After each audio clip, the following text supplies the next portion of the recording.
తనుజాకు అతడిపై crush ఉంది. Chicken కోసం secret చెప్పేసిన రీతు. బిగ్ బాస్ సీజన్ 9 3వ వారం నడుస్తోంది. ఈ వారం నామినేషన్లలో హరీష్, ప్రియా, కళ్యాణ్, రాము, ఫ్లోరా, రీతు ఉన్నారు. వీరిలో ఒకరు ఈ వారం హౌస్ నుంచి బయటకు వెళ్లనున్నారు. గత 2 వారాలు కామనర్స్ వర్సెస్ సెలబ్రిటీస్ మధ్య చిచ్చు పెట్టి గొడవలతో రచ్చ చేసిన బిగ్ బాస్ ఇప్పుడు హౌస్ మెంబర్ సీక్రెట్స్ బయట పెట్టే పని స్టార్ట్ చేసేసాడు బిగ్ బాస్. అలాగే ఎమోషనల్ కంటెంట్ పై ఫోకస్ పెట్టాడు. ఎప్పటిలాగే పవన్ కళ్యాణ్ తో ముచ్చట పెడుతూ బిజీగా ఉండిపోయింది రీతు. దీంతో ఆమెను కన్ఫెషన్ రూమ్ కి పిలిచాడు బిగ్ బాస్. ఆ తర్వాత అక్కడ టేబుల్ పై ఎదురుగా ఉన్న క్లాత్ తీయమన్నాడు. అందులో చికెన్ ఉండడంతో ఏడుపు స్టార్ట్ చేసింది రీతు. బిగ్ బాస్ చికెన్ తినొచ్చా అని అడగ్గా ఈ హౌస్ లో ఏది ఊరికే రాదు అని తెలుసు కదా, చికెన్ కోసం ఇంటి సభ్యుల రహస్యాలు చెప్పడానికి మీరు సిద్ధమని చెప్పడం నేను విన్నాను. నిజంగా మీరు రెడీగా ఉన్నారా అని అడిగాడు బిగ్ బాస్. నేను రెడీ అంటూ తల ఊపింది రీతు. ముందుగా తనూజ గురించి చెప్పుకొచ్చింది. దీంతో చికెన్ కోసం తనూజ గురించి సీక్రెట్స్ రివీల్ చేసింది రీతు. తనూజకు ఒక పర్సన్ అంటే ఇష్టం, క్రష్ అని తనే చెప్పింది.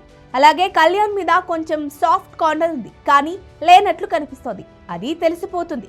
కళ్యాణ్ దగ్గరుంటే తను కొంచెం పాజిటివ్గా ఉంటుంది అంటూ చెప్పుకొచ్చింది రీతు. ఆ తర్వాత చికెన్ అంటే మీకు అంత ఇష్టం కాదనిపిస్తుంది అంటూ బిగ్ బాస్ అడిగాడు. చికెన్ అంటే నాకు పిచ్చి అని చెబుతుంది రీతు. చెప్పండి అని బిగ్ బాస్ అడగడంతో పవన్ సింగిల్ అని, తను ఒక అమ్మాయిని లవ్ చేశాడని, కానీ తన లవ్ను ఆ అమ్మాయికి కరెక్ట్గా ప్రపోజ్ కూడా చేయలేదట అంది.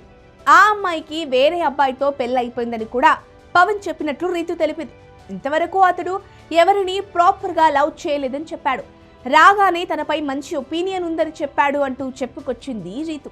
దీంతో ఇవి సీక్రెట్స్ కాదని బిగ్ బాస్ చెప్పడంతో సాయంత్రం వరకు టైం కావాలని, ఆ లోపు అందరి గురించి తెలుసుకొని వస్తారని చెప్పడంతో సరే అన్నాడు బిగ్ బాస్. ఇక బయటకు వెళ్ళగానే రీతుతో ముచ్చట్లు స్టార్ట్ చేశాడు డిమాన్ పవన్. ఇక తర్వాత గార్డెన్ ఏరియాలో యాపిల్ చెట్టు ముందు నిల్చోమన్నాడు. ఆ చెట్టుకుండే పళ్ళు కష్టం, శ్రమ ఫలితంగా తీపిగా మారాయి. మరికొన్ని ఊహించని రుచితో ఆశ్చర్యపరుస్తాయి. ఈ 2 వారాల ఆట చూశాక ఏ ఫలం ఎవరికి దక్కాలో నేను నిర్ణయించుకున్నాను అంటూ చెప్పుకొచ్చాడు. ఇంటి సభ్యులంతా మీ పేరున్న ఫలాల్ని తీసుకోండి అంటూ చెప్పుకొచ్చాడు. ఈ టాస్క్ లో భాగంగా ఇంటి సభ్యులకు ఇచ్చిన సందేశాలను, జ్ఞాపకాలను గుర్తు చేసుకోవడానికి కూడా పోరాడాల్సి వస్తుందని చెప్పాడు. బజర్ నొక్కడంతో అతన్ని కన్ఫెషన్ రూమ్ కి పిలిచి 3 ఆప్షన్లు ఇచ్చాడు. మీ నాన్న దగ్గర నుంచి లెటర్ వచ్చింది, అది కావాలంటే బ్యాటరీలో 45% ఖర్చు చేయాలి.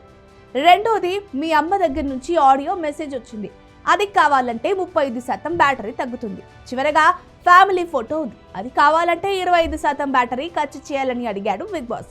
దీంతో కాస్త ఎమోషనల్ అవుతూ ఫ్యామిలీ ఫోటో సెలెక్ట్ చేశాడు ఇమాన్యుయల్. దీంతో ఎపిసోడ్ ముగిసింది. ఇక ఈ వీడియో కనుక మీకు నచ్చినట్లయితే మా ఛానల్ని సబ్స్క్రైబ్ చేసుకోండి.